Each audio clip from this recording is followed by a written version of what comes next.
वैभव, आता मी मध्ये नाही येतात, वैभवला म्हणेन की आपण आपलं वैभव लोकांसमोर सादर करावं. नमस्कार सर्वांना.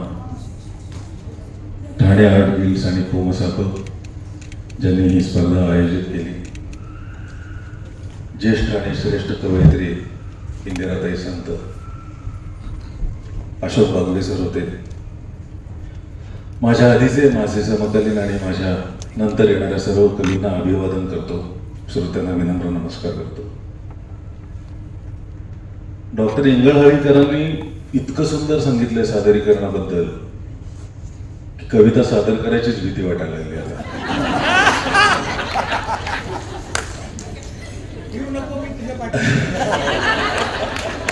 म्हणजे 20 ओव्हरच्या मॅच मध्ये एखादा बॅट्समन 19.5 बॉल्स खेळून जातो ना, आणि 1 रन करायला उरलेली आहे, आणि ती सुद्धा दुसरा बॅट्समन करणार आहे. आता आपण फक्त येऊन नॉन स्ट्रायकरला थांबायचे, तसं झालेलं आहे. एवढं सगळं त्यांनी कव्हर केलं. Hats off to you sir. त्यांनी सांगितले की कविता पाठ असायला पाहिजे, त्यामुळे तिथे मी नापास झालो. मला या स्पर्धेत घेतलं गेलं नसतं. पाठ नसेल किंवा सादर नीट करायचे असेल तर कागदावरती लिहून ठेवा की इथे जोरात वाचायचंय, इथे हळवा स्वर लावायचा आहे. डॉक्टर, मला अशी भीती वाटली की मी ते कागदावर लिहीन तुम्ही सांगितल्याप्रमाणे, पण कार्यक्रमात कविता सोडून तेच म्हणजे इथे जोरात वाचायचंय, इथं कातर स्वर लावायचा आहे, ही ओळ 2दा रिपीट करायची, आणि ते एवढं बोलले की लोक म्हणते क्या बात आहे, काय कविता ऐकत.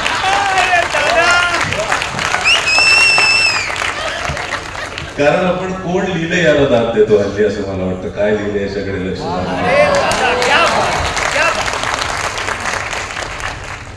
तर मी नेहमीच म्हणतो की every artist is as good as his last work. मागचं तुम्ही काय काम केलं, 6 महिन्यापूर्वी काय केलंय, किती अवॉर्ड्स घेतले, त्याला काही अर्थ नसतो. धारिष्ट तुम्हाला पाहिजे की तुम्ही नवीन लिहिलेलं लोकांना ऐकवायला पाहिजे. आणि मी जनरली हे प्रत्येक कार्यक्रमात सुरुवातीलाच करतो, म्हणजे पुन्हा एकदा सगळा काटा शून्यावरती येतो आणि आपण परत शिकायला मोकळे होतो. तर कार्यक्रमाची सुरुवात म्हणून अगदी परवा पुणे सोलापूर रस्त्यावर लिहिलेली कविता ऐकवतो. कवितेचं नाव आहे पुढच्या वर्षी वारी. घरदार सोडून जाऊ विठ्ठलाच्या दारी, घरदार सोडून जाऊ विठ्ठलाच्या दारी, दरवर्षी म्हणतो करू पुढच्या वर्षी वारी.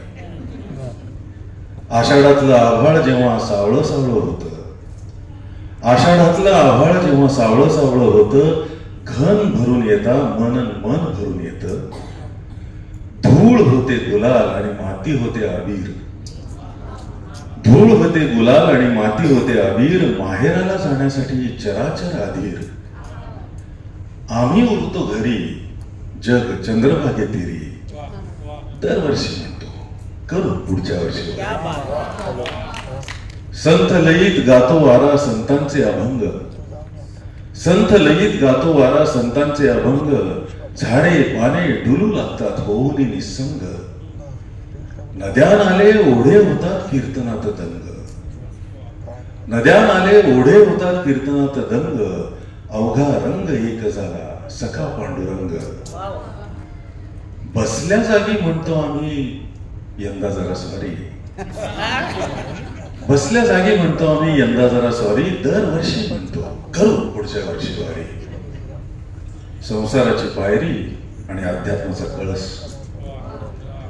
संसाराची पायरी आणि अध्यात्माचा कळस, आधीच अंतर्भार त्यात डोंगरा एवढा आळस, दिशाहीन भक्ती आणि सुखासीन भाव, दिशाहीन भक्ती आणि सुखासीन भाव, असल्या वाटेत लागत नसतो चैतन्याचा घाव. आम्ही काय म्हणणार जय जय राम कृष्ण हरी, आम्ही फक्त म्हणतो करू पुढच्या वर्षी वारी.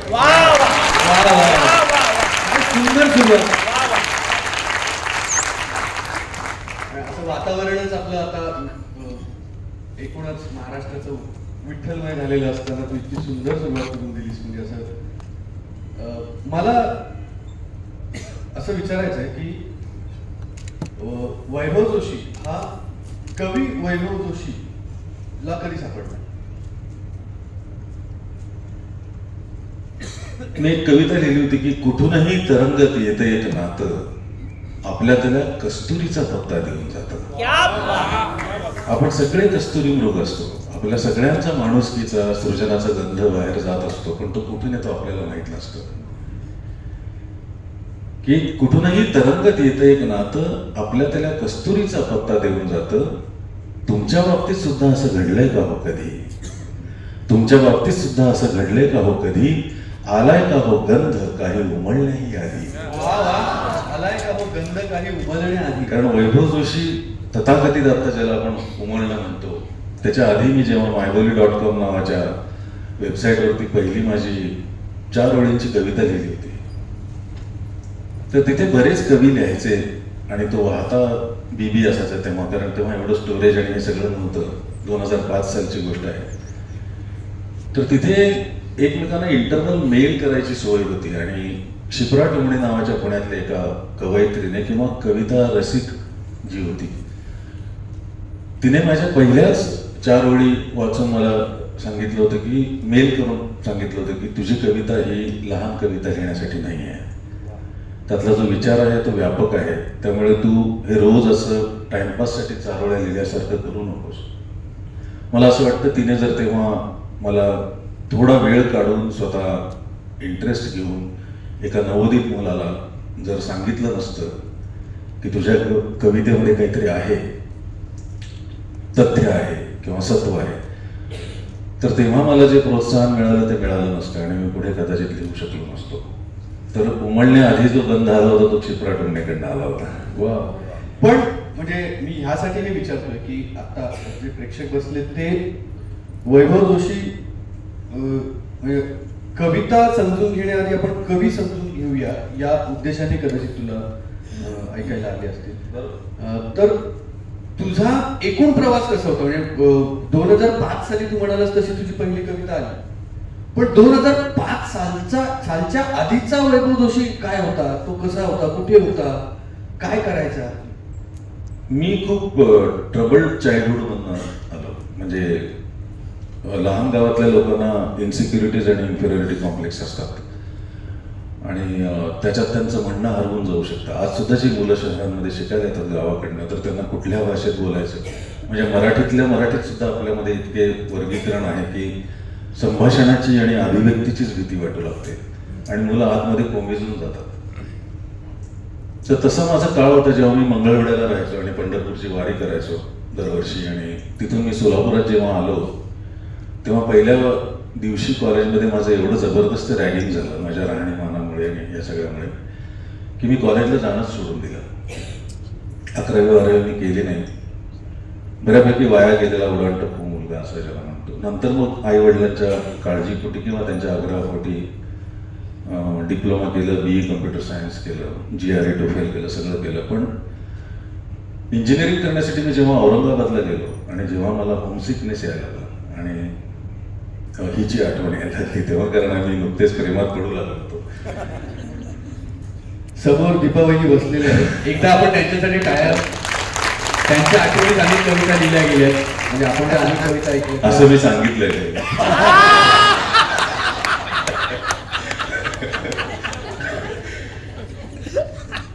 तर ते असे दबले गेल्यामुळे, सामाजिक परिस्थितीमुळे किंवा आजूबाजूच्या लोकांच्या वागण्यामुळे तुम्ही सतत, म्हणजे मी तरी सतत सेंटर स्टेज घेण्याचा प्रयत्न करायचो कुठल्याही संभाषणात किंवा आयुष्यामध्ये. असं व्हायचं की लोकांनी आपल्याला अप्रिशिएट करायला पाहिजे कुठल्या तरी छोट्या गोष्टीसाठी. तर तेव्हा मी औरंगाबादला राहत होतो तेव्हा STD कॉल्स असायचे रात्री 10 नंतर क्वार्टर रेटमध्ये. मगाशी डॉक्टर म्हणाले काही काही लोकांचा हात थरथरतो, कागद थरथरतो, हात म्हणला काही जणांच्या टेन्शनमुळे थरथरतो, बाकीच्यांच्या अगो हल्ली जरा वाढले वाटतं यांचं. तर तेव्हा ते खूप परवडायचं नाही फोन वगैरे करणं, म्हणून मग हिच्या एका वाढदिवसाला मी असं ठरवलं होतं की मी एक स्वेटर गिफ्ट देईन. नेपाळी लोक तिथे रस्त्यावर औरंगाबादमध्ये बसलेले असतात तिथे. तर 90 रुपयाचा तो स्वेटर होता गुलाबी रंगाचा अर्थातच. तर मग मी कॅल्क्युलेट केलं की मला 4.5 जेवण सोडायला लागतील जर हिच्या मनात आपलं स्थान निर्माण कर. परत तो स्ट्रगल. की काहीतरी मी आहे कोणासाठी तरी, हा शो स्वतःचा. मग तो स्वेटर घेतला मी, 4-4.5 लंच माझे किंवा डिनर जे ते ब्रेड आणि ऑमलेट एवढ्यावरती भागवले आणि तो पॉकेट मनीमधून आणला.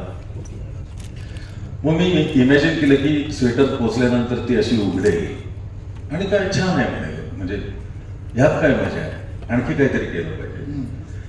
म्हणून मग तिथे असं ठरवलं की त्या स्वेटरवरती तिने उघडता क्षणी आय लव्ह यू असं दिसलं पाहिजे, म्हणून मी ती अक्षरं कापली कागदाची.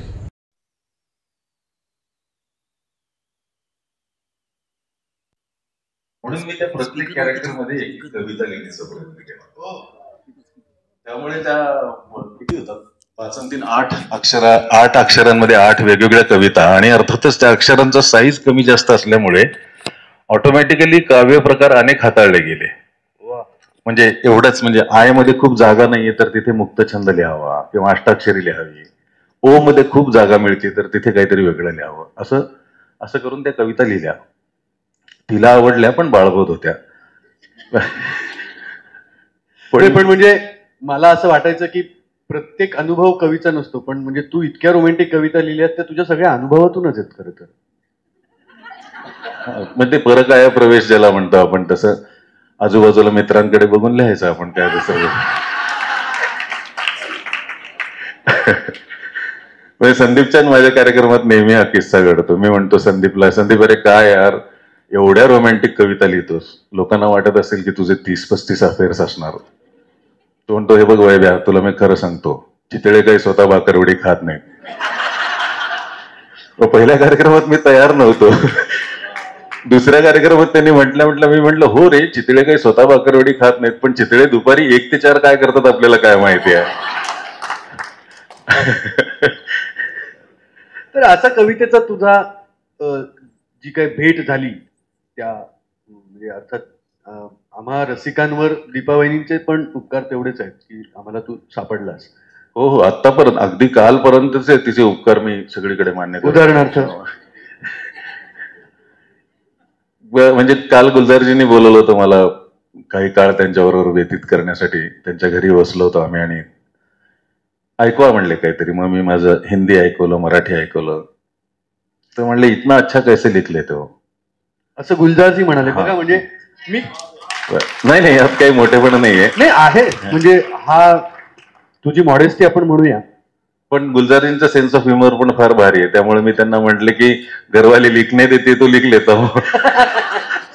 कारण सोपं नाही की एक फुल टाइम कवी ज्याची लाखो रुपयांची नोकरी होती, तो एके दिवशी ठरवतो की माझी पर्सनॅलिटी स्प्लिट होती. मी दिवसभर टाइम्स ऑफ इंडियामध्ये ब्लेझर आणि टाय घालून वावरतोय, मॅनिप्युलेटिव्ह मार्केटिंग डिपार्टमेंटमध्ये वावरतोय, आणि 6 वाजता माझ्यातलं जनावर जागं होतं आणि मला काहीतरी वेगळं म्हणावं असं वाटतं भवतालाबद्दल, आणि तिथे खोटं हसत असतो मी. तर माझ्यामध्येच 2 वैभव जोशी तयार झाले आणि त्यातला कोणातरी एकाचाच हात धरणं गरजेचं होतं, नाही तर मी फाटून गेलो असतो तेव्हा.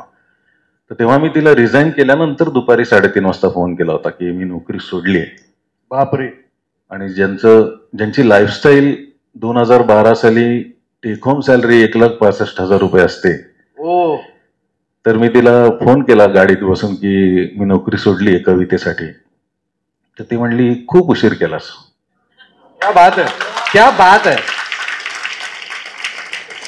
काय करू जेवायला, वांग्याची भाजी करते, एवढंच तिचं उत्तर होतं. आजपर्यंत तिने मला कधीही विचारलेलं नाहीये की तू का असं केलंस. देवाच्या कृपेने संधी पण मिळत गेल्या तशा, मध्ये मध्ये ब्लॉग्स पण येतात, परंतु ती आहे म्हणून फेस करू शकतोय. वा वा, म्हणजे खूपच कौतुकास्पद आहे तू असं वहिनींचं तुझ्या आयुष्यात असणं पण, आणि अशा प्रकारे तू ते जाहीर व्यक्त होणं हे पण कौतुकास्पद आहे. खरं तर आपल्या स्वतःच्या बायकोचं कौतुक करायला वाघाचा कलेजा लागतो. इतरांच्या बायकोचं कौतुक कुणी करतं.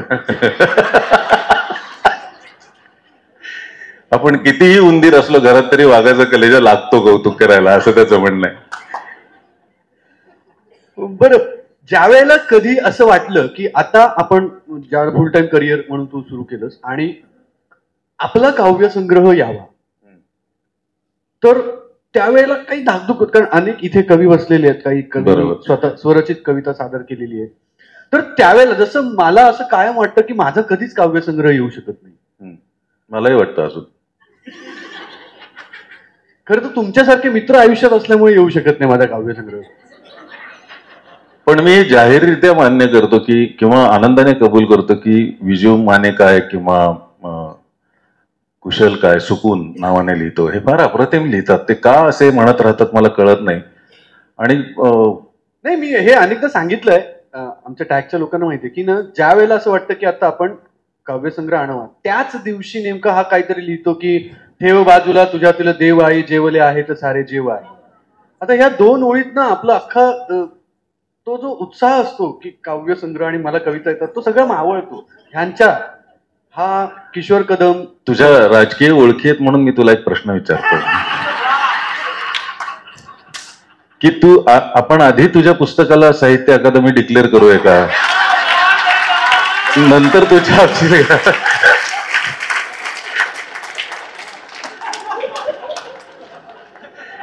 नंतर छापूया. म्हणजे काही जणांच्या पोस्ट असतात बघा फेसबुकवरती, मला कधी कधी वाटतं की आधी त्यांना बदाम आलेले असतात आणि नंतर ते पोस्ट टाकतात. इतके लोक तयारीत असतात. म्हणजे असं की विशेषतः काही पॉप्युलर कवींच्या, मी सोडून,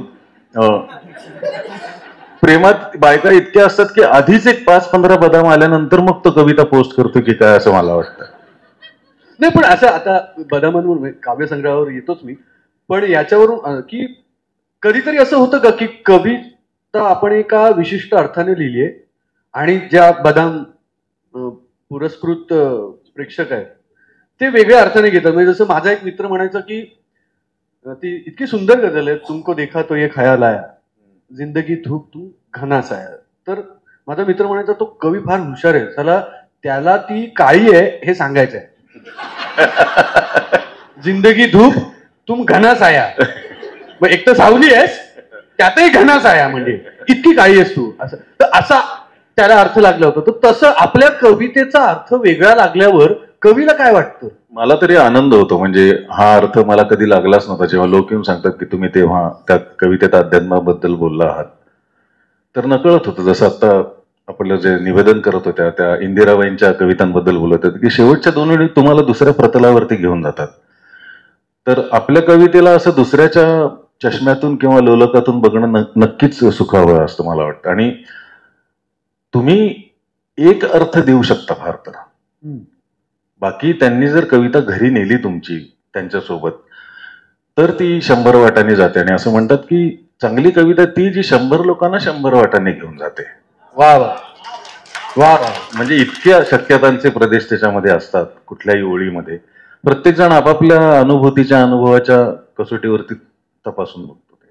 म्हणजे जसं आता तू काही दिवसापूर्वी फेसबुकवर एक कविता लिहिली ज्यात मी फोन केला होता प्रचंड इम्प्रेस होऊन की इतकी सुंदर कविता.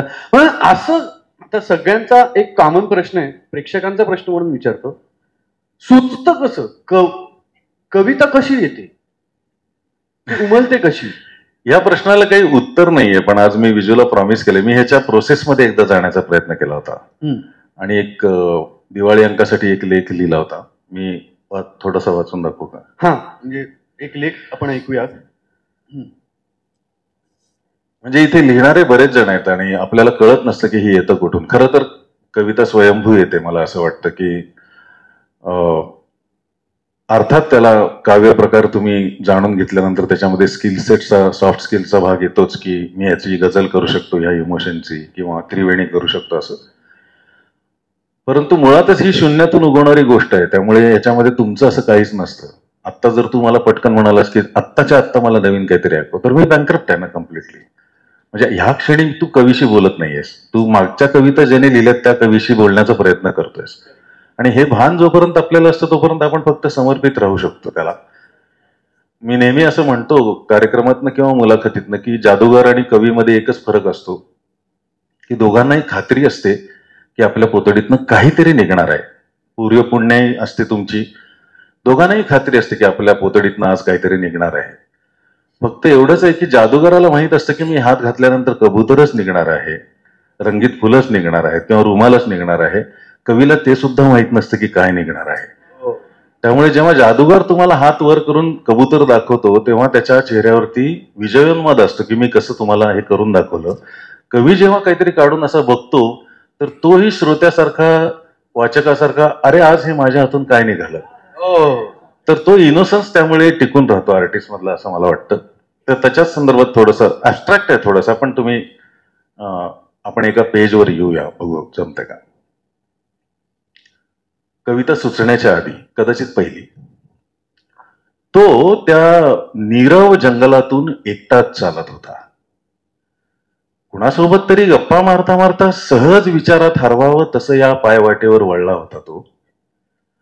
काही पुढे गेलेल्या आणि काही मागून येणाऱ्या ओळखीच्या लोकांचे आवाज अजूनही कानावर पडतच होते खरं तर, पण त्यासोबतच काही नवे अपरिचित आवाज त्यात मिसळले होते. अपरिचित म्हणजे वरकरणीच अपरिचित. उदाहरणार्थ झाडांच्या पानांची सळसळ, पक्ष्यांची कुजबूज किंवा एकमेकांना घातलेली साद, वाऱ्याचं घोंगावणं. आता हे काही अनोळखी आवाज म्हणताच येणार नाहीत, पण जसे आपल्याला वर्षानुवर्ष माहीत असलेले शब्द, अनुभव किंवा माणसंही अचानक वेगळाच चेहरा लावून समोर येतात आणि विस्मयचकित व्हायला होतं, तसं काहीसं झालं होतं त्याचं आज. त्या वेगवेगळ्या ध्वनींमधून निर्माण होणाऱ्या नाद आणि थोडं लक्ष दिल्यामुळे समजू लागलेल्या त्या मागच्या भावना यांनी एक नवं विश्व खुलं झाल्यासारखं वाटत होतं त्याला, आणि त्याच्या नकळत तो एका नव्या क्षितिजाच्या दिशेने पुढे चालू लागला होता. आपल्याला परत जायची वाट माहीत आहे या विश्वासाने म्हणा, किंवा परतीचा विचारही आज मनाला शिवत नव्हता म्हणून सुद्धा.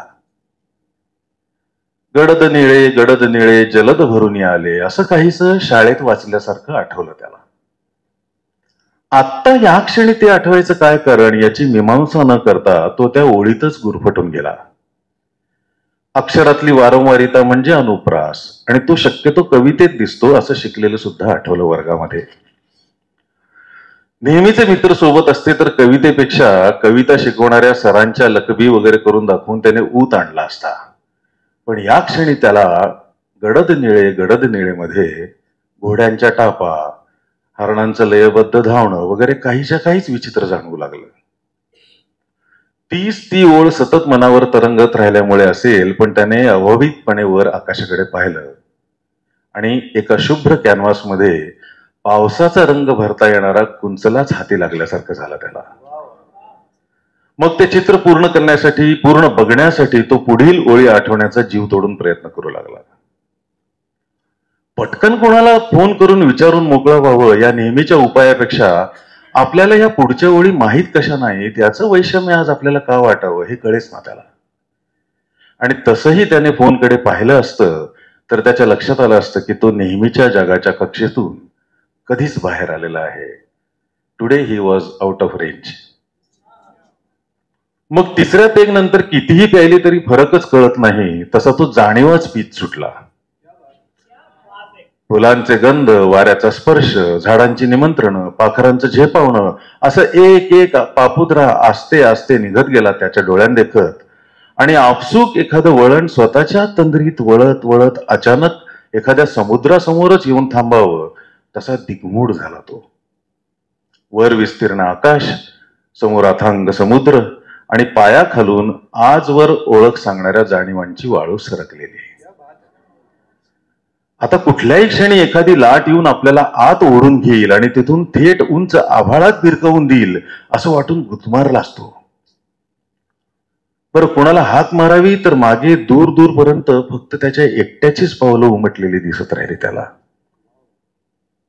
म्हणजे आजवर इथपर्यंत कोणी आलंच नाही, की इथपर्यंत बरेच आले पण आपापली वेगळी वाट काढत आले. श्वास आटत चालला आहे असं वाटतानाही या प्रवासातली अनिश्चितताच त्याला सुखावून गेली. आता एक विचित्र आनंददायी घुसमट जागली होती. आपण कशाच्या तरी खूप जवळ आहोत इतपत भान होतं, पण नक्की कशाचा असा सारासार विचार करण्याच्या पलीकडे निघून गेलं होतं त्याचं मन. फास आवळला गेल्यानेच जर मोकळं वाटणार असेल तर तो क्षण अनुभवायलाच हवा. आयुष्यातले स्वतःचे, इतरांचे, वाचलेले वा ऐकीव सर्व अनुभव त्याच्या डोळ्यांसमोर एका क्षणात सरकून गेले. प्रसंगांमागचे प्रसंग, गोष्टींमागील गोष्टी, वाक्यांचा सूर, शब्दांमागचे ध्वनित अर्थ काय नव्हतं त्यात. आपण हे सगळं इतकी वर्ष असंच जमा करून बसलो होतो. आणि हे सगळं जमा तरी कधी झालं इतकं? ह्या अशा आत्ताच्या एकेका क्षणासाठी तरी हे आपल्याकडे राहिलं नव्हतं ना. आणि तसं असेल तर हा फास आवळला गेलेलाच बरा. कोंडी फुटण्याची वेळ जवळ आली होती. तुझसाठी मरण ते जनन, तुझवीन जनन ते मरण. ऐहिक अनुभवातून समर्पण, जिवंत मृत्यू, विरोधाभास. विरोधाभास, विरोधाभास कुठे बरं वाचलंय? हा, अरे ते मेघ होते जे घराला जाळून गेले, सुरेश भट म्हणतात. अरे ते मेघ होते जे घराला जाळून गेले, आणि पुढच्या वेळी पुन्हा नाहीतच. ओ गॉड, हा कुठे येऊन पोचलोय मी? आणि कुणाच्या मदतीनं ह्यातून बाहेर पडायचं आता? फुलांचा हात धरून, वाऱ्याला विचारून, चांदण्याच्या गंधांचा मागोवा घेत? चुकलं काहीतरी. फुलांना हात नसतात, वाऱ्याशी बोलता येत नाही ना. कोण जाणे, आत्ता मी ज्या प्रदेशात आहे तिथे काहीही घडू शकतं. मग तान्ह्या बाळाने हवेत हातपाय मारून दुसऱ्या खोलीतली आपली आई येईल यासाठी प्रयत्न करावेत, तसं त्याने दर्शनी निर्जीव दिसणाऱ्या प्रत्येक गोष्टीला ढुसण्या द्यायला सुरुवात केली. आपण आजवर चिरेबंद समजत असलेल्या मनाच्या एका अभेद्य किल्ल्याच्या सर्वात जास्त कमकुवत दरवाजाला आपण अजाणता आज धडका मारतो आहोत, हे तेव्हा त्याच्या ध्यानीमनी सुद्धा नव्हतं. स्वतःच्या मनात डोकवण्याचा हा त्याचा शेवटचा प्रयत्न होता, किंवा पहिलाच पण खराखुरा. मग खूप वेळ हातपाय मारून थकल्यानंतर त्याने स्वतःला ढिलच सोडून दिलं, आणि कुणी साधी फुंकर जरी मारली तरी उडून जाईल इतकं हलकं झालं त्याचं शरीर आणि मन. हलकं नाही, हळुवार. रवींद्र भटांच्या इंद्रायणी काठीमध्ये लिहिलेला एक शब्द त्याच्या भोवती रुंजी घालू लागला. नेणीव, नेणीव. कुणीतरी धीर गंभीर आवाजात हा शब्द उच्चारू लागला. नेणीव, नेणीव. आणि कुणीतरी म्हणतंय नेणीव, पण त्यातही ओंकाराचा नाद का ऐकू येतोय हे त्याला कळेच ना. सगळ्याच शब्दात ओंकार लपलेला असतो का, अशी एक प्रसन्न शंका त्याला येऊन गेली. पहाटेचा स्नेहमयी प्रकाश अगदी आईसारखा, आधेमध्ये सळसळणारा पिंपळ वडिलांसारखा, आपण काठावर उभे असताना बहिणीच्या मायेने आजूबाजू वावरणारी इंद्रायणी, आणि निर्धास्तच झाला तो एकदम.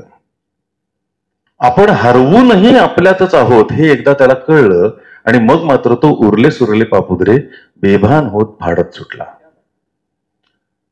आपण स्वतःच आपले बुरखे फाडावेत अशी सुद्धा वेळ येते, आणि त्याचा इतका आनंदही होतो. रोजच्या जगात आजवर चेहरा जपण्यासाठी घ्यावी लागणारी काळजी, खोटं खोटं हसणं, नाराजी लपवणं, या सर्व गोष्टींचे धागे तटातट तुटल्यामुळे भिरभिरत स्वतःमधूनच स्वतःला भेटायला गेला तो. क्या बात. वाऱ्याने हलते रान, आड वाटेला दूर एक माळ, हजारो ओळी, हजारो प्रतिबिंब, प्रतिमा, आणि सगळ्या त्याच्याच. इतके जिवंत आरसे बनतात या जगात. मग आपण कुठल्या काचेला हाका मारत होतो आजपर्यंत? असं म्हणत स्वगृही परतल्यासारखे त्याने पहिल्यांदा प्रतिमा विश्वात प्रवेश केला.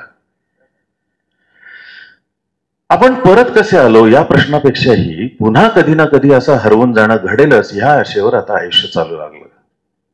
आधी त्याला काय करू आणि काय नको होऊन बसलं. लहान मुलाला खोलीभर खेळणी मिळावीत आणि एकाशीही मनसोक्त खेळणं सुचू नये तसं तहान भूक तर संपूनच गेली होती. सुचेल ती ओळ समोर ठेवायची, तिच्या डोकावून पाहायचं, तिची जिवंतता जाणवली, आपल्याला जे म्हणायचं होतं त्याचं निखालस प्रतिबिंब दिसलं की पुढची ओळ. असा खेळ सुरू झाला. कधी माळेतून मोत्यासारखे घरंगळणारे शब्द, कधी बुद्धिबळातल्या घोड्याप्रमाणे अडीच घर चालणारे अर्थ, वेळी अवेळी श्वासात अलगद उतरणारं चांदणं. कित्येक दिवस, महिने, वर्ष आता जगात असून जगापासून तुटल्यासारखा झाला तो. एका आवडत्या गोष्टीची शाळेत देखील आठवण येत राहावी आणि कधी एकदा घरी जाऊन ती मुठीत घेऊ असं वाटावं तसा वावरायला लागला तो बाहेरच्या जगात. आणि सर्व चांगल्या गोष्टी कधी ना कधी संपुष्टात येतात ही भीतीही हळूहळू मनाला स्पर्श करू लागली होती. रात्रंदिवस हरवत जाता जाता कधीतरी या हरवण्यातली मजाच हरवेल की काय अशी काजळी आता त्याच्या अवतीभोवती फेर धरू लागलेली आहे. आणि अशाच एका क्षणी, होय अगदी इंद्रायणी काठीमधल्या पहाटेसारख्या निर्गुण क्षणी त्याला जाणवलं की आपण देखील त्या निर्गुणाला नेणिवीतून सुचलेली कविताच आहोत की. आणि आपणच का, हे उभं विश्व ही रोज उमलणारी एक नवी कविताच आहे की. अगदी रोज नेमाने उमलणारी पण रोज एक नवी कविता. नेमस्त धरतीवर उमटत गेल्या अलवार उन्हांच्या ओळी. धरतीवर उमटत गेल्या अलवार उन्हांच्या ओळी. तो शहारला नेमाने ही कविता सुचते वेळी. नित्यागत उमलत गेली हळुवार कल्पना त्याची. नित्यागत उमलत गेली हळुवार कल्पना त्याची. सवयीचा सुगंध आला होताच फुले शब्दांची. नेमस्त हरखला तोही द्यावयान उरले काही.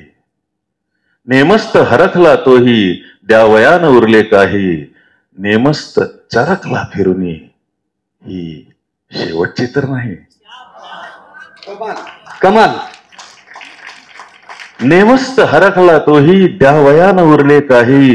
नेमस्त चरकला फिरुनी ही शेवटची तर नाही. रे छळू नका रे त्याला का नवे न काही स्फुरते. रे छळू नका रे त्याला का नवे न काही स्फुरते. एखाद्या आयुष्याला एखादी कविता पुरते. एखाद्या आयुष्याला एखादी कविता पुरते. क्या बात आहे. वा वैभव, म्हणजे माझ्या आतापर्यंतच्या आयुष्यातली ही सर्वात सुंदर गद्य कविताच होती. मी आयुष्यात पहिल्यांदा ह्याचं वाचन केलंय. वा.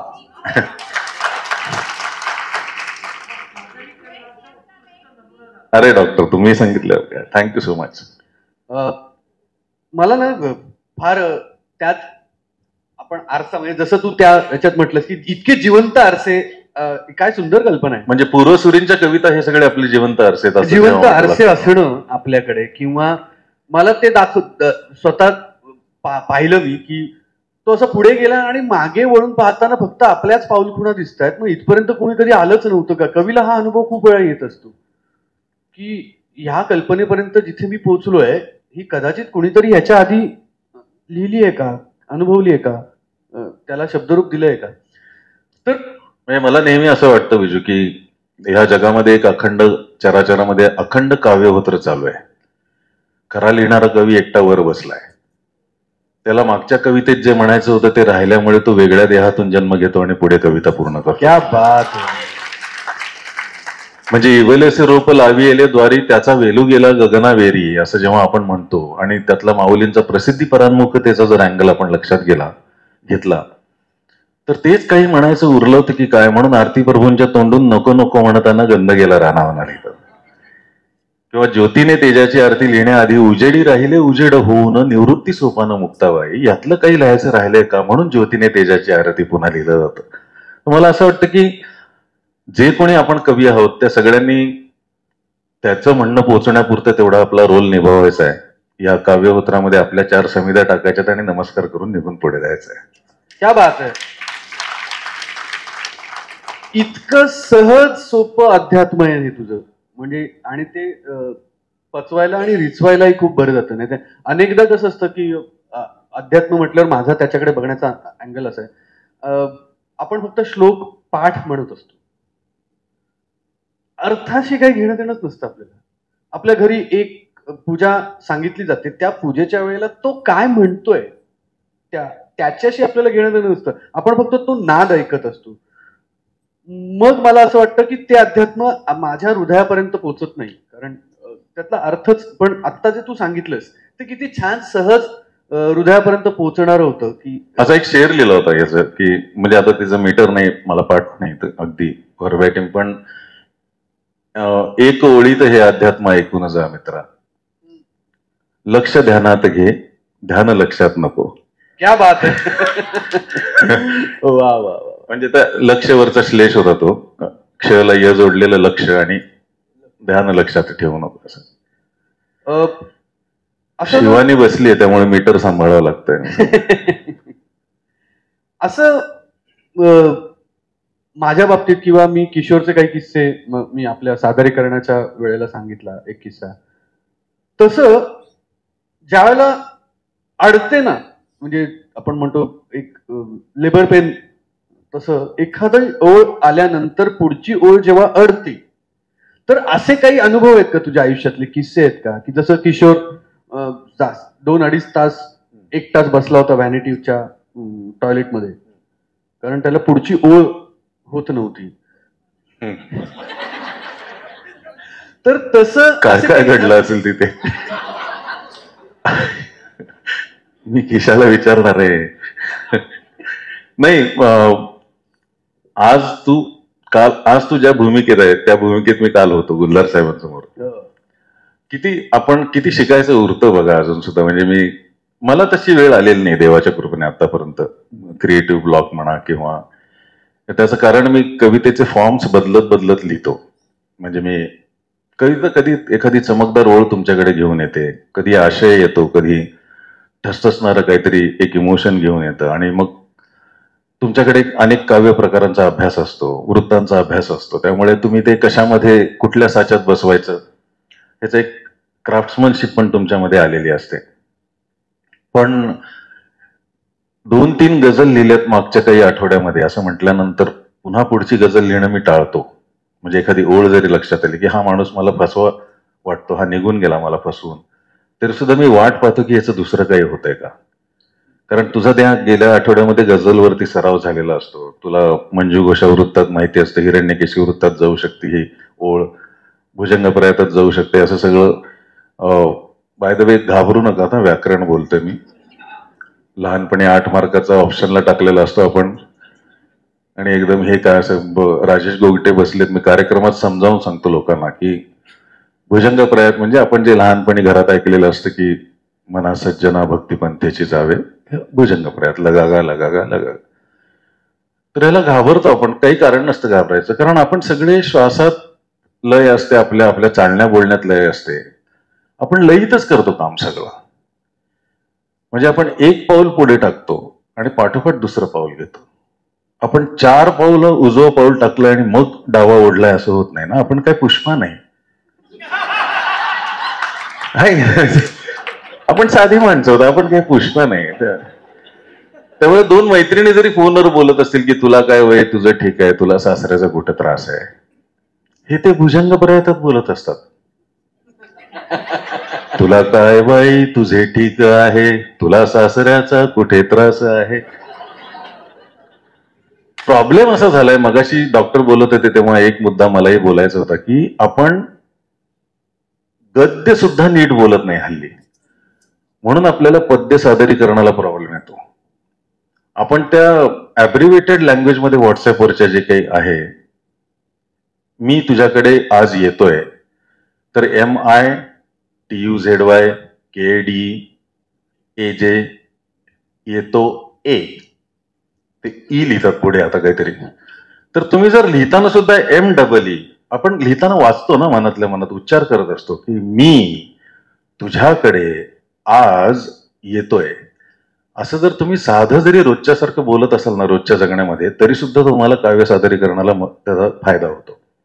आणि फक्त सादरीकरणासाठी नाही, अनेक जणांची तक्रार असते बघा की कुठल्याही संभाषणात माझ्या बोलण्याकडे लक्षच दिलं जात नाही, मी तिथे नुसता बसून असतो. तेव्हा तुम्ही समजून घ्या की तुम्ही नीट ठाम शांत उच्चार करत नाही आहात. तुम्ही खूप केविलो आणि धडपड करत गडबडीत बोलण्याचा प्रयत्न करतात. ज्या क्षणी तुम्ही शांत बसून तुम्ही त्या वाक्याला, त्या वजनाला, त्या वाक्याच्या वजनाला न्याय देऊ लागता, तेव्हा आपोआप सगळ्यांचं लक्ष तुमच्याकडे जातं. करेक्ट. म्हणजे हेच डॉक्टरांनी सुद्धा आपल्या निरीक्षणामधून सांगितलं. आणि हीच गंमत आहे की ज्यावेळेला आपण कविता सादर करतो, आपण सादरीकरणाच्या वेळेला ज्यावेळेला चर्चा केली मी आणि संकर्षणने, त्यावेळेलाही सांगितलं की ओंजळ आकाशाची ओंजळ करतो कवी. आकाशा एवढे शब्द आहेत आणि सादर करत असताना पुन्हा एकदा त्या ओंजळीतून आपल्याला आकाश निर्माण करायचं असतं ज्यावेळेला सादर करतो. तर ते जमलं पाहिजे आणि ते किती उत्तम होतं. तर आता मला असं म्हणणं आहे की एक क्रेडिट द्यायचंय मला. कविता जोशी म्हणून अनय कोणी सादर केले आहेत का त्या? अनय कविता जोशींनी नाही सादर केली. नाही, नंतरची त्यांनी दीडदा जी सादर केली. हा, कविता जोशींनी केली. खूप छान तुम्ही वाचलीत ती कविता. आणि जसं आपल्याला प्रत्येक क्षणी काहीतरी शिकायला मिळतं, तेव्हा मला तुमची कविता ऐकत असताना असं लक्षात आलं, आणि आज मी खूप मोठी गोष्ट शिकलो तुमच्यामुळे, की प्रत्येक कवितेचा तर एक स्वतःचा स्वभाव असतोच. आपण वाचताना त्या कवितेचा स्वभाव लक्षात घेतो, पण त्या कवितेतल्या प्रत्येक ओळीचा वेगवेगळा स्वभाव असतो हे आपल्या लक्षात येत नाही. आणि त्या इमोशननी, त्या स्वभावाप्रमाणे जर ती ओळ वाचली गेली तर त्याचं लॉन्चिंग पॅड म्हणा किंवा हे सगळं ऑटोमॅटिकली तयार होतं. मग तुम्हाला हातपाय मारावे लागत नाहीत. तर त्या अगदी ते लीलया करत होत्या. हो, आणि द्वेष जिथे आला तिथे तुमच्या एक्सप्रेशन्स मध्येही तो आला होता. म्हणजे फार सुंदर वाटत. तर मला आता आपण पुन्हा असं येऊया की तुला स्वतःला कुठली तरी एक कविता, म्हणजे सगळीच लेकरं आपली लाडकीच असतात, पण त्यातल्या त्यात आपलं एक असतं की नाही हे जरा जास्त लाडकं आहे. तर असं तुझं एखादं लाडकं लेकरू कुठलं आहे की जे तुला कायम किती असं वाटलं की आज मी नवीन सादर करणार, पण ती कविता सादर करायला मला खूप आवडतं, त्याचा रिस्पॉन्स असतो. प्रत्येक कवीला असं वाटतं की अरे ह्याला चांगला रिस्पॉन्स येतो. तर तशी तुझी कुठली कविता आहे आणि ती आत्ता सादर करू शकशील का? मी माझ्या कविता परत वाचू शकत नाही. मी सिनेमामध्ये माझी गाणी आले की किंवा स्क्रीनवर नाव आलं की लाजून आणि घाबरून डोळे झाकून घेतो, आणि मग गाणी लागले की टॉयलेटला जातो. आनंदी गोपाळमध्ये 5 गाणी होती तर मी 5 वेळा गेलो होतो. घरामध्ये मी लिहिलेलं सिरियल टायटल सुरू झालं की मला खूप लाज वाटते, मी बाहेर पळून जातो. आणि आमचं उलट आहे की तू गाणं लिहिलेस म्हटल्यावर आम्ही ते गाडीत सतत म्हणजे कुशल आणि आम्ही सतत लूप मध्ये ते गाणं ऐकत असतो की अरे काय सुंदर लिहिले, मग प्रत्येक शब्द तो कसा आत आलाय रे, काय सुंदर मिळालाय, काय सापडलाय वगैरे वगैरे, असं आमच्या चर्चा असतात. पण अशी म्हणजे आता तुझ्यावरही वेळ येत असेल की कोणतरी दिग्दर्शक येतो आणि पांडू सारख्या द्वयार्थी सिनेमासाठी गाणी लिहि असं सांगतो. तेव्हा मी द्वयार्थी काही लिहित नाही, शेवटचं गाणं फिलॉसॉफिकल आहे ते लिहितो असं सांगतो. पण मला स्वतःला अनकम्फर्टेबल झोन मध्ये ढकलायला खूप आवडतं, कारण त्याने कदाचित पुढचं सृजन. मी एक कविता वाचण्याचा प्रयत्न करतो, मला ही वाचायला आवडणार आहे, मी आज पहिल्यांदा वाचणार आहे, खोटं नाही, तारखा आहे त्याच्यावरती. मला ती सुचली तेव्हा खूप छान वाटलं होतं, असं अभावाने होतं. तर अभंग लिहिला मी निवृत्तीचा, पण अभंग लिहिला रजोनिवृत्तीचा. म्हणजे बरेचदा आपल्याकडे आपल्या माता भगिनी, स्त्रिया, मैत्रिणी सगळ्या रजोनिवृत्तीची वेळ आली की शारीरिक अडचणींना तर सामोरे जातातच, पण मानसिक क्लेश आणि त्यातून त्या कोरड्या ठक्कच होऊन जातात असं मला वाटलं. आणि हे आजूबाजूला सतत ऐकत असल्यामुळे कदाचित ही सुचली असावी. तर दिस इज अ मेनोपॉझल पोएट्री, पण ही रजोनिवृत्ती कवितेची आहे. क्या बात. तर कविता म्हणते आता की I am close to menopause, मला आता जगात घेऊन जाऊ नकोस तू, मला नाही उरला एवढा उल्हास काही आता, आणि सोहळे झाले करून, जगून झालं, स्टेजवर मिरवून झालं, तू तुझं म्हणून सांगून झालं, माझं असून सुद्धा सगळं झालं. तर आता माझं एक छोटस म्हणणं आहे की आता ना हा सोस संपलाय माझा आता. आणि जो कवी आहे, जो तिचा पार्टनर आहे, नवरा आहे, म्हणजे जसं बायकोचा नवरा असतो तसा जसं तिचा सखा आहे, तो म्हणते की नाही तुझ्यामध्ये अजून काहीतरी उरलंय. वा वा, काय सुंदर कल्पना. आणि तुला 99% ओळखत असशील, पण मला ज्या पद्धतीने मी तुला 1% ओळखतो तसं बघ ना कधीतरी. तर त्याच्यावरची ही कविता आहे, अभंग आहे, वाचून दाखवतो. की नकोस मालवू दीप एवढ्यात, वेळ उजेडात नाहण्याची. नकोस मालवू दीप एवढ्यात, वेळ उजेडात नाहण्याची. नकोस लपवू केसातली चांदी, नकोस लपवू केसातली चांदी, एक पक्व फांदी शोभा देई. नको हिरमोसू कारणा वाचून, नको हिरमोसू कारणा वाचून, बहराची खूण झाड जाणे. वा वा. मला माहितीये काय ते तुझ्यामध्ये. नको हिरमुसू कारण वाचून बहराची खूण झाड जाणे, नकोस पांघरू ठिगळांचे भय, नकोस पांघरू ठिगळांचे भय, गोधडीचे वय जन्म जन्म. अजून तुला 7 जन्म घ्यायचे आहेत. कमाल. आणि गोधडी आणखीन मऊसूत होत जाणार आहे. आता या 2 सुरकत्यांनी कुठं तू त्रास करून घेतेस. नकोस पांघरू ठिगळांचे भय, गोधडीचे वय जन्म जन्म. नको ना म्हणू की काहीतरी काय, नको ना म्हणू की काहीतरी काय, मुक्कामाशी पाय बोलताना.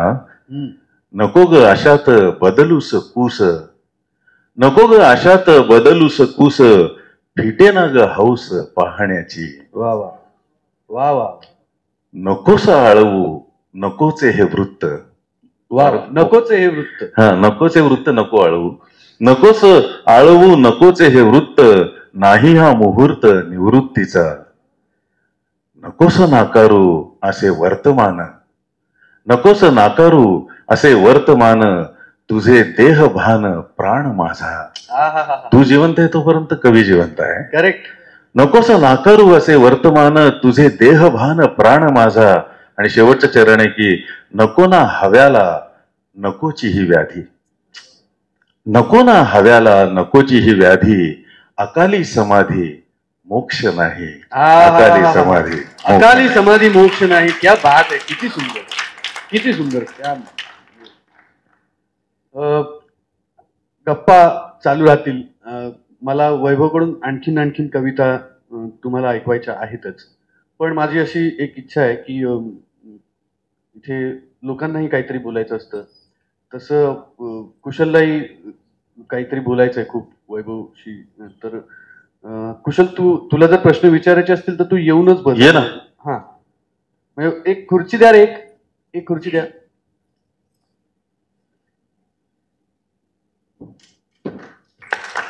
या.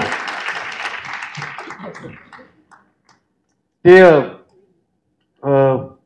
मला कविता आठवत नाहीये कुसुमाग्रजांची नेमकी, पण त्याचं की त्या कलाकाराचे असे वाक्य त्याची प्रेक्षागृहात, तशी त्याचे खूप प्रश्न मला प्रेक्षागृहात दिसत होते. तर म्हटलं की येऊनच विचारतो.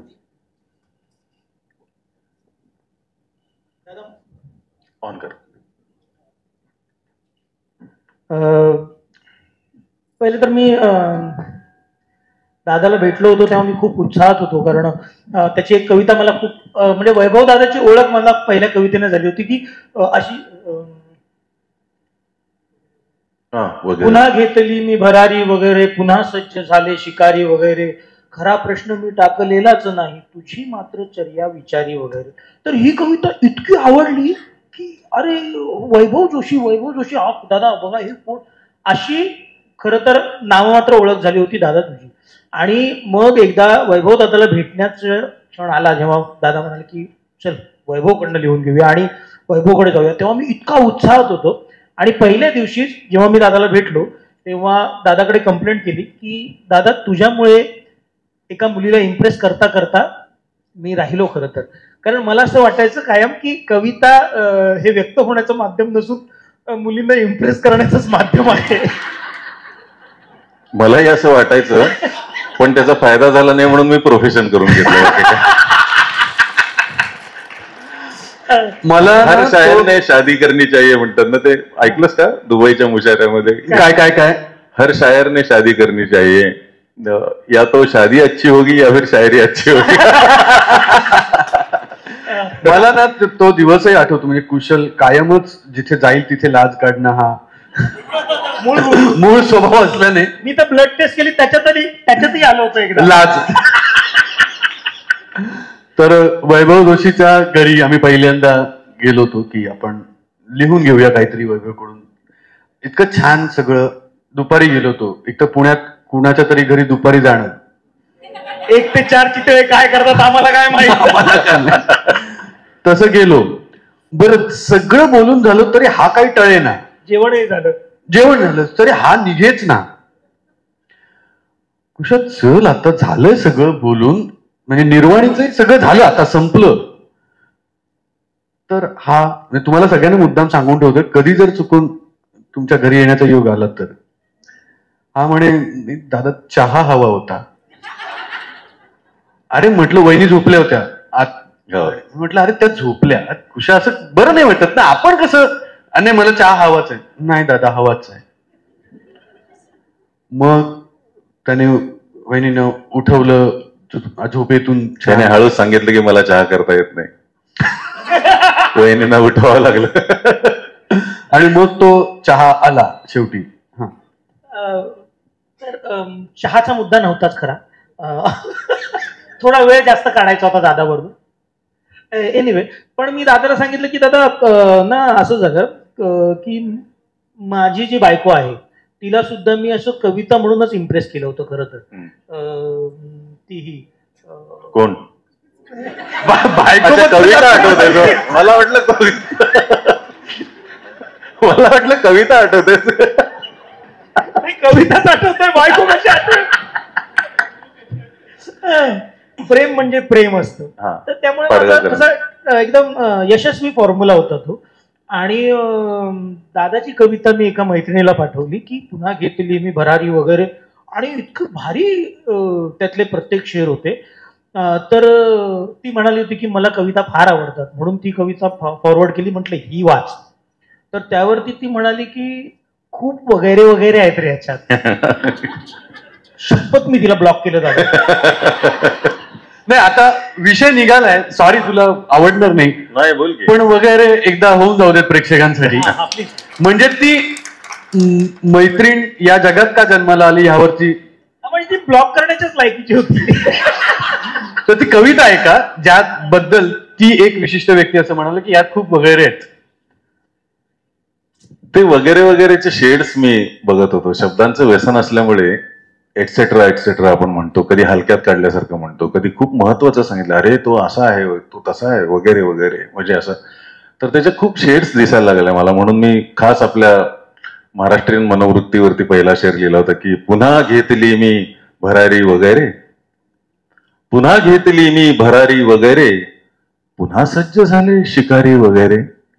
मी जरा कुठे उडायला लागलो तर लोक पाय ओढायला खाली पुन्हा तयार झाले.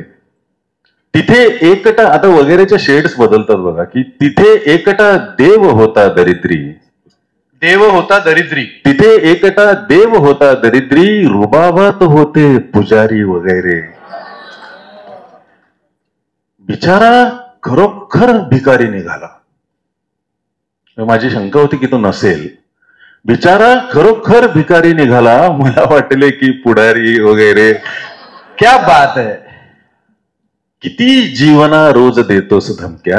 हा माझा सगळ्यात आवडता शेर आहे. आपल्याला असं बघा की इथं दुखतंय, अरे बापरे डावीकडेच दुखतंय आज, काय चाललंय काय होणार आहे सतत, म्हणजे की किती जीवना रोज देतोस धमक्या, दिली का यमाने सुपारी वगैरे.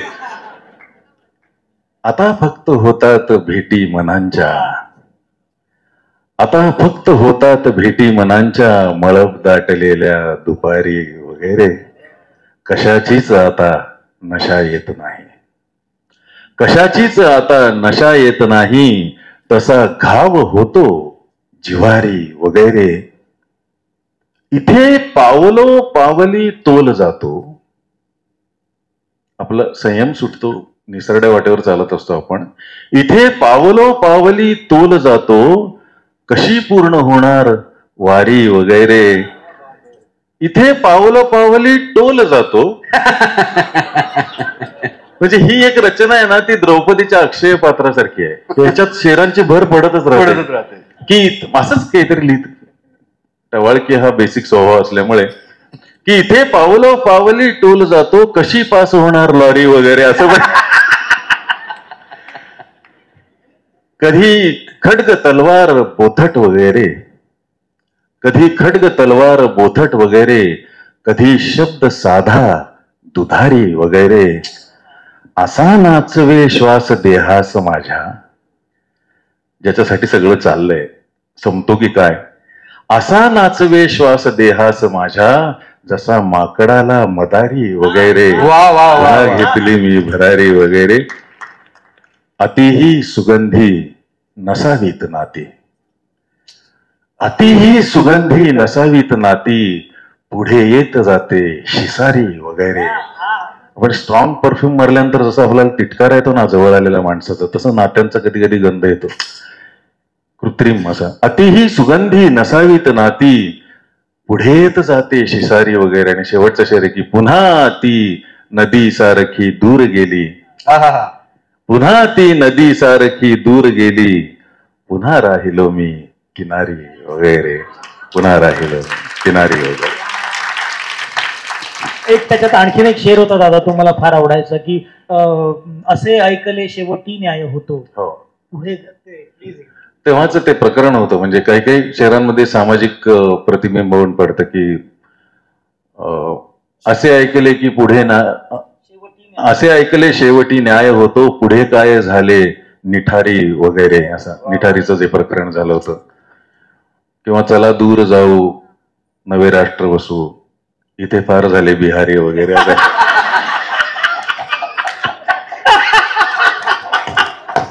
पण नंतर मी तो काढला, मला वाईट वाटलं, पश्चाताप झाला की असं सगळेच जण वाईट नसतं, सरसकटीकरण योग्य नाही. त्यामुळे केवळ एका यमकासाठी आपण आपलं सत्व कशाला म्हणाला चांगलपणा. म्हणजे 2 मिनिटांच्या टाळ्यासाठी अख्ख्या कुठल्या तरी आपल्या भाऊबंदकीला एकदम आपण हे करून टाकतो. हे यमकांचं फार. मी या तुझ्या ताजमहाला एकदा विटा लावल्या तर आठवतं का? म्हणजे मी त्याच्या परवानगीने फेसबुकवर टाकलं होतं की त्यावेळेला राजकीय, खरं तर मी राजकीय बोलू नये असं सगळ्यांचं मत असतं, पण नकोसे तुम्हा झाले मोदी शहा अताशा, तुम्हा चालतील का गडकरी वगैरे वगैरे काहीतरी तेव्हा लिहिलं होतं. पण आपलं म्हणणं पोहोचवण्याचा हा महामार्ग नाही, किती गडकरी त्यात असलं तरी. मी ना तेव्हा दादाला म्हटलं होतं की दादा मला ह्या तुझ्या ओळीला गाण्याची चाल सुचते. आणि ते म्हटलं होतं की हा पुन्हा घेतली मी एकदम भ्रष्ट करून टाकली होती तिला. पुन्हा घेतली मी भरारी वगैरे, पुन्हा सज्ज झाले शिकारी वगैरे असं. आणि मग दादा म्हणाला की हा ते भुजंग प्रयत्नात आहे ना. म्हटलं अरे भुजंग प्रयत्न मी म्हणतो आयत्या वेळेवर नागोबा ना, तसा तो भुजंग माझ्या मनावर गारूड करून राहिला. मी ना खूप दिवस विचार केला की आपण पण ना असं काहीतरी लिहायला हवं.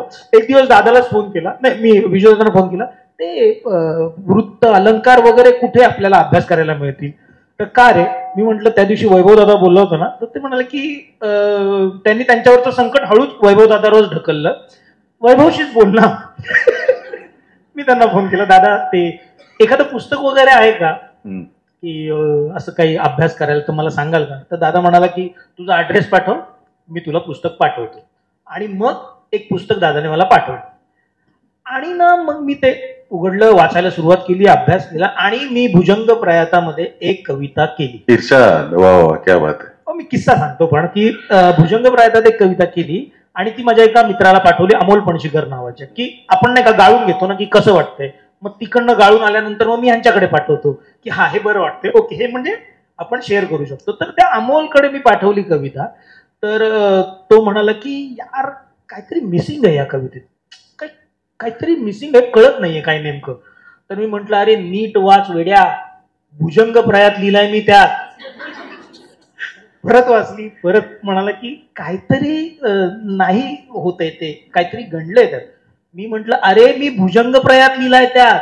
तर तो म्हणाला की भुजंग प्रयात उतरलाय, ह्यात कविता उतरायला हवी.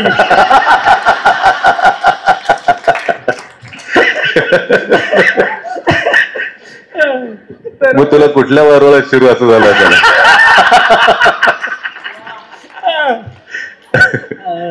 असा माझा एक तो वृत्त. आणि पण ऐका ना काहीतरी, ऐका ना, इतके छान मैफिल, ऐका ना काहीतरी. मी ऐकवतो, फक्त कसं होतं की घरात आपल्या पाहुणे येतात आणि मग घरातली माणसं नाही का असं बोबडे बोबडे बोलणार आहे आपल्या मुलाला. मी बऱ्याचदा असं करतो, आपल्या अर्ध्या चड्डीत फिरणार, ते ऐकव जरा ऐकव, आणि मग तो काहीतरी आपल्या. अरे दीपा मला अजून करते असं. ते आले 3 कप चहा, त्याला ऐकव आता काय करायचं.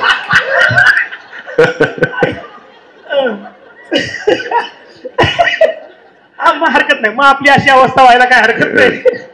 आणि 7 नंतर हळूहळू आपण बोबडे बोलतोच की सगळे. कोण नाही आपण म्हणजे माणसं. मी तर एका माणसाला ओळखतो जो काल सकाळी 5 वाजेपर्यंत, जर आज पहाटे 5 वाजेपर्यंत बोबडे बोलत होता. कोण मला काय माहिती कोण आहे. आपण कशाला स्वतःहून बोला. तर मी एक ऐकतो. तू निघून जाते सरकन बाजूने, दिसेनाशी होतेस क्षणात.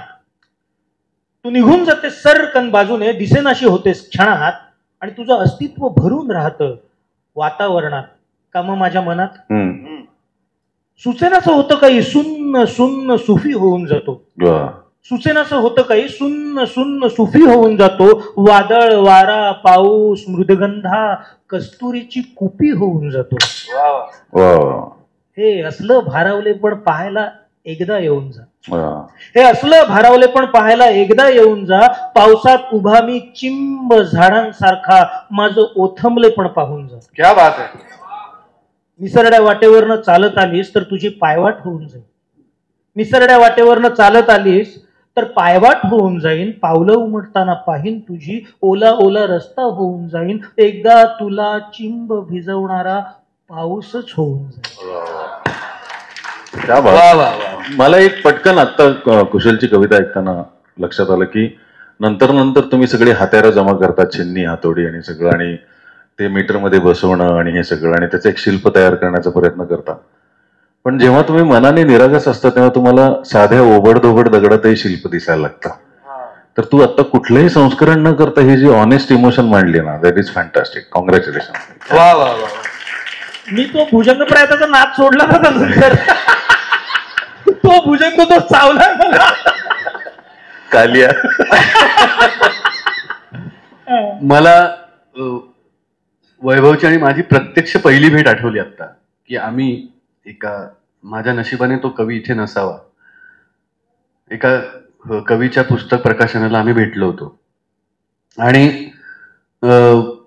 त्यावेळेला आमची पहिली भेट झाली. म्हणजे मी फॅन होतोच वैभवचा, पण भेट पहिली झाली. आणि त्या कविता मी त्यावेळेला वाचल्या, कारण मी वर स्टेजवर बसल्यानंतर ते पुस्तक माझ्या हातात आलं.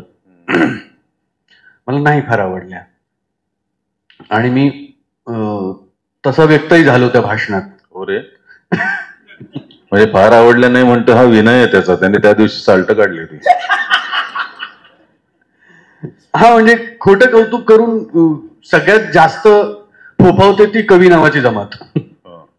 त्यामुळे मी तिथलं जा, आणि त्यावेळेला आमची ती ओळख झाली. आणि मग त्याने त्यावेळेला वृत्तावर बोलला होता की सगळ्यात सोपं काय तर आज, म्हणजे पेव फुटलं होतं, खरंच होतं पेव, की मुक्त छंदातली कविता.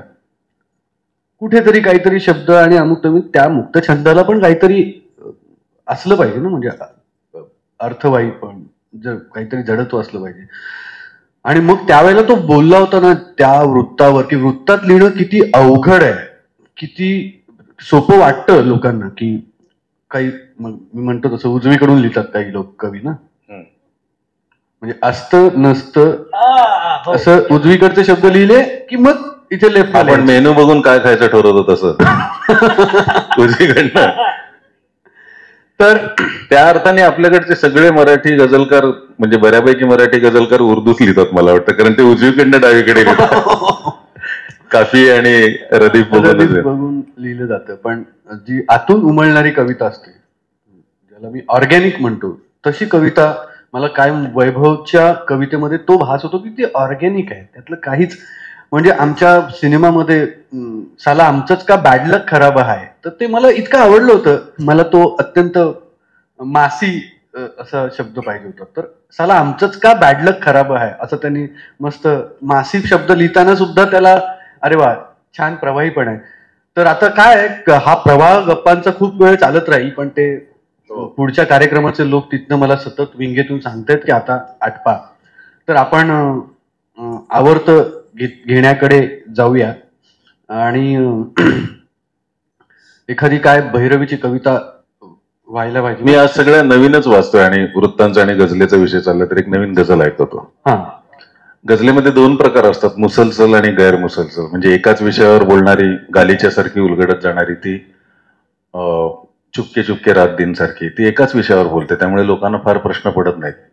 आणि जी गैरमुसलसल गझल असते त्याच्यामध्ये पहिला शेर रोमॅन्टिक येतो, दुसरा एकदम स्मशानावरचाच येतो, तिसरा राजकीय येतो, आणि मग एंटरटेनमेंट प्रोग्रामला येऊन सुद्धा लोकांच्या मेंदूची झीज व्हायला लागते की इथं कुठं कोडे घालता आम्हाला, आता 700 रुपये दिलेत असं असं. तर मला तर परवा कोल्हापूरच्या कार्यक्रमाला जाताना मी दीपाला आणि भारती यात्रेकरांना गाडीत होते, त्यांना म्हणालो की मुसलसल गझल विषय जसा असू शकतो तसं एक मुसलसल क्षण पण असू शकेल ना, जो सतत संततधार तो क्षण राहतोय. तर ही एक मुसलसल क्षण असलेली गझल जी रंगमंदिरात घडते. एखादा कवी, म्हणजे मी नाही तितका सुदैवी, पण एखादा कवी आज सादर करणारे म्हणून ज्या सगळ्या ललना येतात ऐकायला, तू नाहीस तितका सुदैवी. दीपा आहे. आणि प्रत्येकीला वाटत असतं, म्हणजे अनेकदा आम्हाला मेसेज पण येतात, रात्री 2-2:30 वाजता ही मेसेज वाचते, अरे एक हा बघ मेसेज आहे की सुखात आहेस ऐकतो हे कसे जमवतेस सांगना, तुडुंब डोळ्यामधील पाणी कधी लपवतेस सांगना. हे तुम्ही माझ्याबद्दल कधी लिहिलं? तर असे मेसेजेस येतात, म्हणजे की एकतर रात्री 2:30 वाजता स्वतःच्या बायकोला स्वतःचा मोबाईल दाखवणारा माणूसच मी पाहिला नव्हता. अमेरिकेत येतात रे 2:30 वाजता. तर हा क्षण जो रंगमंदिरात घडतो त्यावरची गझल आहे, त्यातून थांबूया आपण की पाहणे माझ्या दिशेला टाळते आहेस तू. यांना दाद द्यायची असते पण लक्ष वेधून द्यायचं, लक्ष वेधून घ्यायचं दाद न देता. सगळेच जण टाळ्या वाजवतात ना, तर मी नाही वाजवणार. असा की पाहणे माझ्या दिशेला टाळते आहेस तू, भाळते आहेस की सांभाळते आहेस तू. पाहणे माझ्या दिशेला टाळते आहेस तू, भाळते आहेस की सांभाळते आहेस तू. मी नियम पाळून आहे शेर लिहिलेला जरी. वृत्ताचे नियम माझी तर झालीच आहे सगळीच, असे उलपट जी व्हायची ती, की मी नियम पाळून आहे शेर लिहिलेला जरी, दाद देताना नियम का पाळते आहेस तू, भाळते आहेस की सांभाळते आहेस तू. दाद नाही देत तू पण कल्पना नाही तुला, दाद नाही देत तू पण कल्पना नाही तुला. मोगरा म्हणताच मी गंधाळते आहेस तू, भाळते आहेस की सांभाळते आहेस तू. स्टेजवर मी शोधतो आहे गरम पाणी जरा, स्टेजवर मी शोधतो आहे गरम पाणी जरा. 7व्या रांगेत का वाफाळते आहेस तू, भाळते आहेस की सांभाळ. हे जे 116 चांदकी राहते सारखं आहे. मीटर मध्ये बसलो म्हणून 7वी रांग लिहिले, बाकी काही कोणी म्हणजे आमचा असा हेतूच नव्हता, तुम्ही उगीच आम्हाला कशाला बोललात वगैरे. आणि पुढे दादा, तर मी त्याच्यावर पण गझल लिहिली होती की येता जाता दादा दादा करू नका. माझ्या आयुष्यात सगळं फॅन फॉलोइंग दादाचं आहे रे. तर केवळ मानसिक स्वास्थ्य म्हणून तरी एक कोणीतरी म्हणावं, मित्रा काय लिहितोस तू, की येता जाता दादा दादा करू नका, आपुलकीचा दौलत जादा करू नका. स्टेजवर मी शोधतो आहे गरम पाणी जरा, 7व्या रांगेत का वाफाळते आहेस तू. पाहिल्याना पाहिल्यागत पाहणे आधी तुझे, पाहिल्याना पाहिल्यागत पाहणे आधी तुझे. मग मला डोळे मिटून न्याहाळते आहेस तू, भाळते आहेस की सांभाळते आहेस तू. वाजते टाळी म्हणून तू हात दोन्ही झाकले, तेही दाखवायचं नाही. दात जातीये कवितेला पण दाखवायचं नाही, लक्ष वेधून घ्यायचंय. वाजते टाळी म्हणून तू हात दोन्ही झाकले, की मनाला ओढणी गुंडाळते आहेस तू, भाळते आहेस की सांभाळते आहेस तू. याच साठी येतले मी दीप मालवले सखे, ऑडिटोरियम मधले, याच साठी येतले मी दीप मालवले सखे. रंगमंदिरामध्ये तेजाळते आहेस तू. वागणे वरवर जरी हे थंड बिस्लेरी परी, वागणे वरवर जरी हे थंड बिस्लेरी परी. आतुनी सोड्या परी फेसाळते आहेस तू, भाळते आहेस की सांभाळते आहेस तू. आणि शेवटचं शेर की लोक असताना किती घाई करत होतीस, लोक असताना किती घाई करत होती सन, लोक गेल्यावर किती रेंगाळते आहे तू. लोक असताना किती घाई करत होती सन, लोक गेल्यावर किती रेंगाळते आहेस तू. भाळते आहेस की सांभाळते आहेस तू. वा वा वा वा वा. खरं तर ना, खरंच म्हणजे बोलण्यासाठी म्हणून नाही, पण काही गप्पा अशा असतात की त्या संपूच नाही असं वाटत. म्हणजे जसं आजचा दिवस पण मी माझ्या आयुष्यात असं राखून ठेवलं होतं की ह्या गप्पा स्टेजवर संपणार होत्या पण स्टेजच्या बाहेर चालू राहणार होत्या. आणि आम्ही असं ठरवलं होतं की काही मित्र मैत्रिणी एकत्र येऊन सगळं ऐकायचं पुढे, ह्याचा पुढचा अंक. अर्थात ते आत्ता तरी नशिबात नाही, आपण पुढे पाहू. पण ह्या क्षणाला थांबायला गंमत आहे. या क्षणाला जिथे तुम्हाला आता फार आवडलंय, छान आहे, या क्षणाला फक्त थांबण्याआधी आपण ज्यासाठी आलो होतो